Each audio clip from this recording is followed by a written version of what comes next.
Hello there, it's Ian at RTO, and welcome to another classic album review. And today we're going to look at a bit of punk, the origins of punk. Going to look at an album that has influenced so many bands over the years. We're talking of Sex Pistols, of course. And I'm going to only say this the once, and the album we're going to be looking at is Never Mind the Bollocks, it's the Sex Pistols, released by Virgin Records on the 28th of October 1977 in the UK, and on the 11th of November by Warner Brothers in the good old US of A. It's frequently listed, as I've said, as one of the most influential punk albums and one of the most important albums of all time. I mean, the relationships are so volatile. The lineup saw changes during the recording of this. The original bass player Glenn Matlock left the band. He did get credited with couple of tracks, and he also played on Anarchy in the UK.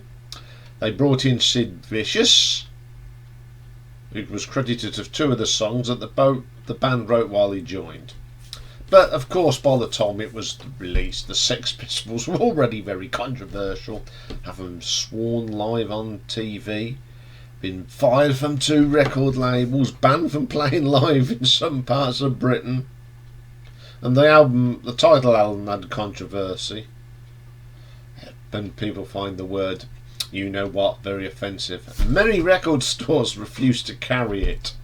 As you see, I've blocked out the offending word. But everyone liked it. Debuted at #1 in the UK, and it achieved 125,000 advanced copies. And went gold within a few weeks and remained a bestseller for nearly a year, spending 48 weeks in the top 75. And in 1987, Rolling Stone magazine named it one of the second best album of the previous 20 years, behind Sgt. Pepper's. Yeah. So, who plays on this album? We got Johnny Rotten, better known as well as John Lydon, Steve Jones on the guitars, Paul Cook the drums, you got Glenn Matlock on Anarchy in the UK, and Sid Vicious on on 2 tracks, Bodies and God Save the Queen, because Steve Jones did a lot of the bass work as well. So the first track on this album is called Holidays in the Sun. Just a great punk record. Great riffs, some great drumming. And old John Lydon sounds pretty cool on this. Good stuff. Second track, Bodies. Classic punk again. Screaming vocals. But it's quite melodic as well. It's not just like some punk bands. You listen to some punk and you think, these can't play. These guys could actually play instruments, believe it or not, and some of the melodies are pretty good, if you call them melodies, but you know, the riffing sort of thing. Then we get No Feelings, solid track. Liar. Love Steve Jones' guitar solo on this. He was a good guitar player. And one thing about John Lydon, I think it's very unique about him, punk is more shouting. as we know. But when John sings, he sings it in a way that it doesn't sound off key, out of key. It sounds right for the sort of music they're doing. I mean, you wouldn't imagine him going to sing, classic rock songs, but for what this is, he was a very good singer of punk.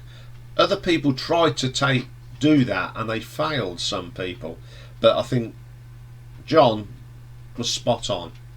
Then we get, of course, God Save the Queen. Yeah, it's just great punk. Who forget about the things it's wrote about, but it's a classic song, isn't it? When you think of the Sex Pistols, you think of 3 songs, and this is one of them. Great stuff. Then we get Problems. This is my favourite track off this album. I would say this is a track that the new wave of British heavy metal sort of came from. It's got some of them riffs of very heavy metal and more than punk. That's why I like it. It's a fantastic track. Then we get 17. It's a bit slower, one of the more lesser known tracks from this album. Bit different, but it's okay. Then we get Anarchy in the UK. First track I ever heard by the Sex Pistols. Love the guitar solo from Steve Jones in this. I thought it was pretty cool. And when this come out, what I've been 11, coming up to 11, so I was 10, 11 when this album come out. Great track. I think this is sort of what I think if I'd have been a bit older, I'd have been really into punk, to be quite honest. But I was only 10 years old, and I'd been listening to bands like ELO and Beatles. But this was, and I'd heard some of Quo, of course. But this was probably the first really, really, really heavy track I'd heard at that age, because obviously I didn't get into Black Sabbath until I was a little bit older. But this was the first heavy track I heard, and it still remains one of my favourite songs. Then we get Submission.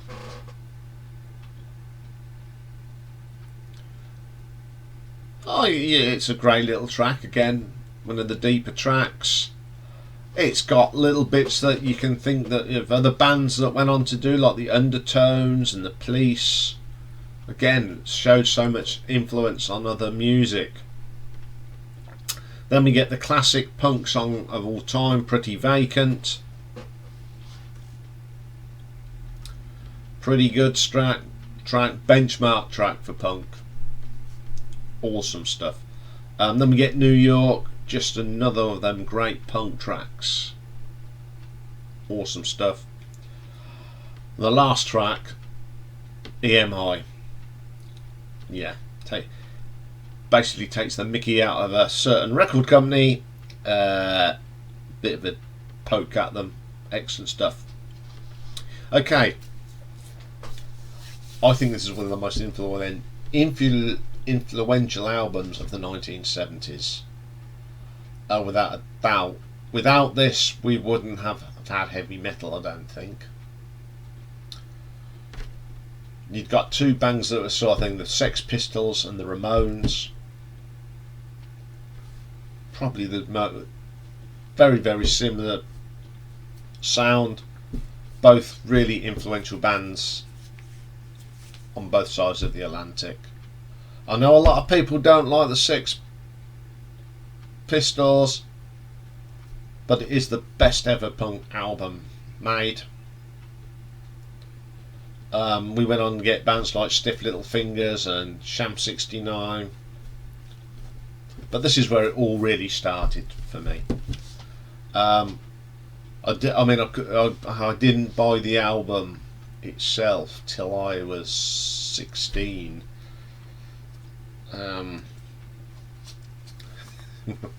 when I first started work, 16, 17, when I got this. But it's now in my collection, and it will remain in my collection forever.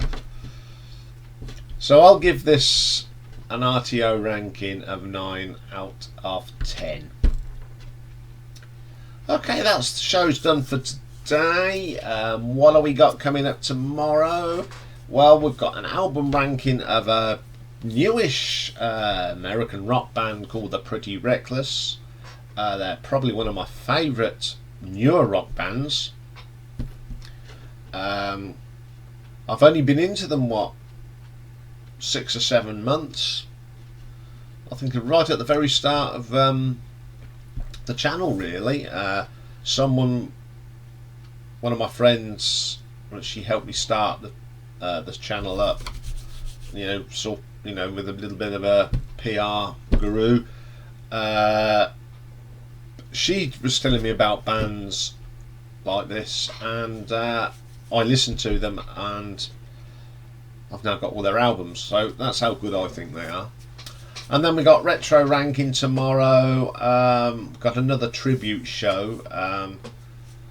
Also, while I was off air moving, sadly we lost Terry Utley from Smokey. So we're going to look at the top 10 singles of country rock, pop band Smokey, and I've got a bit of a connection with it. Well, I'll explain that all tomorrow. So have a great day, and I'll speak to you tomorrow. Take care for now.